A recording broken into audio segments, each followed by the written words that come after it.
In 1986, 1.5 million balloons were released in downtown Cleveland. Cleveland has now broken the Guinness Book of World Records and released over 1 million. This was meant to be a charity fundraiser and a way to put the growing city of Cleveland on the map. But instead of being remembered as an impressive spectacle, it would go down in history as a fatal disaster. The event was called Balloon Fest, and it was Cleveland's way of trying to rebrand.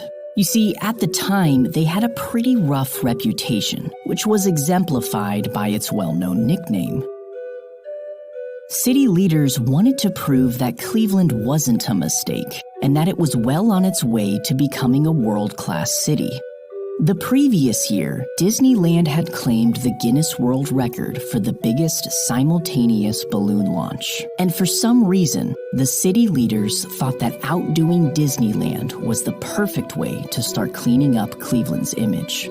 Soon after, the United Way of Cleveland developed their ambitious plan to launch nearly 1,500,000 balloons over the city. The event required 6 months of planning, including the construction of a net the size of a city block. It took thousands of volunteers hours to fill the balloons. And finally, on September 27th, 1986, the day of Balloon Fest arrived. As these final preparations were underway in downtown Cleveland, a very different story was unfolding just to the east on Lake Erie.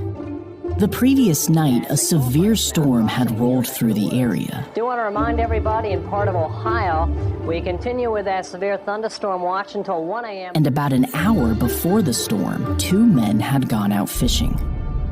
On the morning of the 27th, the day of Balloon Fest, the 2 men were reported missing by their families. Their boat was found abandoned on the lake, and authorities suspected that the men had fallen overboard because of the weather. The Coast Guard immediately began a search and rescue operation. Meanwhile, in Cleveland's public square, over 100,000 people had gathered to witness the balloon launch. The organizers were pleased that last night's storm had cleared in time for the event to go forward. But as the day wore on, the weather once again took a turn for the worse. A major rainstorm was closing in, but the balloons were already filled and ready to go. Rescheduling at this point would be near impossible. So instead, they released the balloons ahead of schedule. 5, 4, 3, 2, 1. Here they go. Liftoff. Amazing. And the band is up, and there they go, John. The Guinness Book of World Records has just been broken in Cleveland. Over 1,500,000 balloons. There was no doubt about it. The launch was spectacular. We did it! It was a tremendous moment of triumph for the city of Cleveland. But unfortunately, this moment of triumph did not last long. The expectation was that the helium-filled balloons would float around for a while before eventually deflating and returning to Earth one by one. But that wasn't what happened. And the wind has just shifted just enough that the balloons are now trailing fast. This is beautiful. The balloons are coming back this way. They're coming back. The cold air and oncoming rain immediately pushed the still inflated balloons, tens of thousands of them, back down towards the ground in droves. The result was mass chaos. Balloons, 1.5 million of them, caused quite a stir in Cleveland yesterday. It was part A of northerly wind quickly carried the balloons to Burke Lakefront Airport, and within minutes, the runways were so clogged that all flights had to be suspended.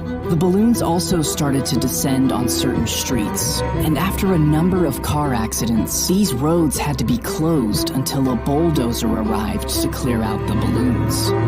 As all this was going on, the Coast Guard was still out looking for the 2 missing fishermen. Ironically, that big balloon launch in Cleveland today is one of the things that's making this search so tough for the Coast Guard. Balloons had descended on Lake Erie in massive quantities. There's 60% of the balloons launched landed here instead of the planned 10%. It's like trying to find a needle in a haystack here. Can you imagine trying to find somebody floating out here or even spotting a life jacket with all these balloons on the water?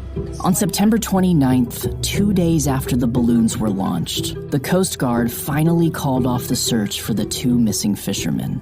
And shortly after, both men's bodies washed ashore.